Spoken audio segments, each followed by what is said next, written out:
highlight, which is their favorite part of the episode. So we're going to start with Frances. My favorite part of the episode, I think it would have to be the scene that you were talking about at the end when Sam saw Jess standing on the corner in her white dress, because that was so symbolic. Yeah, it's just such a good scene. It is, really. It's very impactful. And did you have a low light, something you didn't like? I mean, it's not about the episode itself, but just like the fact that because it was from 2005, there was just, there's just some things from back in the day where it like makes you cringe, where you like hear someone say something, or you see the camera moving a certain way. I don't know. It's just something about the cinematography just like makes me cringe when I watch the older episodes for some reason. That's fair. Jordan, how about you? My highlights are, this is awful. I love any time that Sam or Dean is like in danger. More so Sam. I don't know why. That's why, like, the kind of fanfic I write is something bad happens to Sam. so anytime Sam is not good, I'm happy. That's fair. You're talking to at least two other writers. Like, we get it. Yeah, it's just funner. It's more fun to write like the negative for what happens to him, because he already has a rough life, and it's just fun to like put him in danger and stuff. Dean has such a visceral reaction anytime that Sam's in danger. That, but yeah, when bad shit happens to Sam, it's just gives me life. So, so I tend to write. It's a safe place. I tend to write the episode like that I wanted, the ending that I wanted to see. So, yeah, fair enough. So, like, I try to stay within canon of the series when I write, but I also go a little darker. Fair enough. It's fun. So anytime Sam is in a bad way, I'm happy. So highlight of the episode is him, like, almost dying at Bloody Mary's hand. Yeah, it's a pretty intense scene. That's a good scene. It also made me wonder, like, Sam can see her and can hear her. Mm-hmm. Dean comes in last minute, so he didn't hear what she was saying, right? He didn't hear. I don't think any of that. Like, you knew she was going to die. You saw it for weeks before. You dreamed about it weeks before she died. So he didn't hear any of that. I don't think so. Because I was wondering about I feel like he would have mentioned it a couple more times. Oh, for sure. And I think it's really interesting because I think Sam doesn't want to tell Dean for multiple reasons. I think, one, he's still feeling guilty about Jess's death and his dreams and not knowing what to make of what's going on with his dreams, and the fact that he's all of a sudden seeing the future and stuff. He's like, wait, what is happening? But he's scared to tell Dean the truth about his visions because he's afraid of Dean thinking of him or seeing him in any sort of different way as like some kind of freak, as we come to see that's exactly what he does. He doesn't want to become one of the things they hunt. Exactly. Yes. Yeah. Sam's also really sensitive about how other people think of him. Yeah. I mean, especially Dean, but people in general, and like being seen as a freak. So I think, yeah, that's a pretty valid assessment of where Sam's at. And did you have a low light? Didn't really have a low light. I just like the filler of the story, before they got there, like the little girls in the bathroom dealing with Bloody Mary.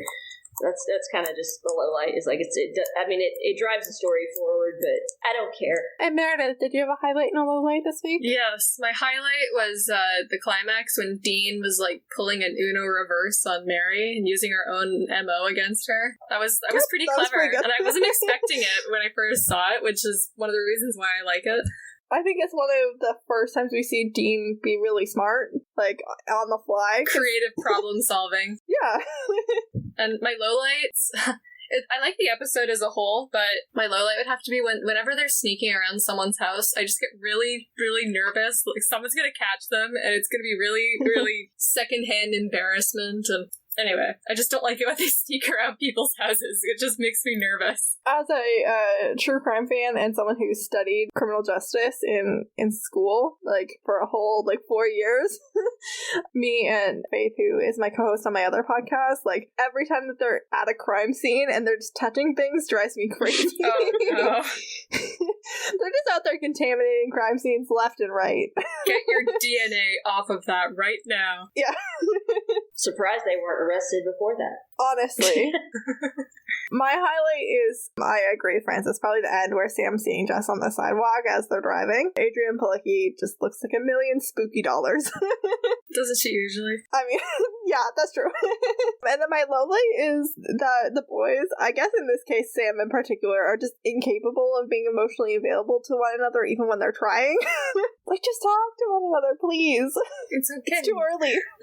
We're only 5 episodes in. Can we please not start with that just yet? But they are. They're just not good at communicating their feelings. So now we're going to go on to the mental health check. Again, I'm not a psychologist. This segment is based purely on my own opinions and a weekly reminder that if you're struggling with anything at all, please reach out and get help. Not to me because I'm not qualified, but my DMs, I guess, are open for people who just want to talk and they don't want advice. They just want to vent. This week was, I think, not horrible regarding mental health. I mean, I am slightly worried about Sam as usual.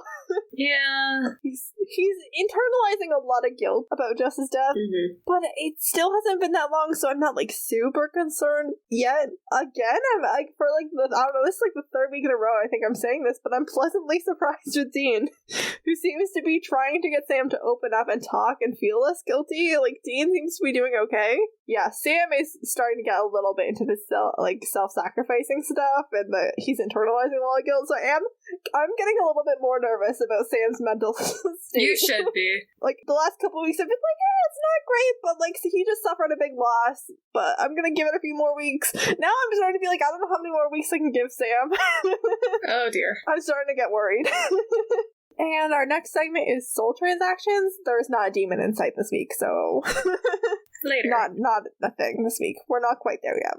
And to finish off this week's episode, we have Line of the Week. So guests might have picked lines that were funny or cute or dramatic or emotional. So let's start with Jordan. I know that it was like a tongue-in-cheek reference to House of Wax whenever Dean said, does this make me look like Paris Hilton? And Sam laughed at it because he was in that. With Paris Hilton.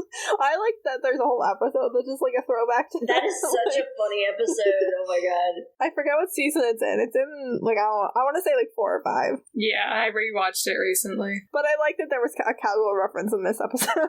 Oh, me too. I also like whenever he wakes up and he's like, what were you dreaming about? And he's like, lollipops and candy canes. Just deadpan. Mask it with sarcasm. That's how we get through all of our pain. Meredith, did you have a line of the week? I did. I liked when Dean was commenting on all the broken mirrors. It's like, yeah, that's pretty good. just about summarizes all their experiences on this show. Foreshadowing. Not in a good way.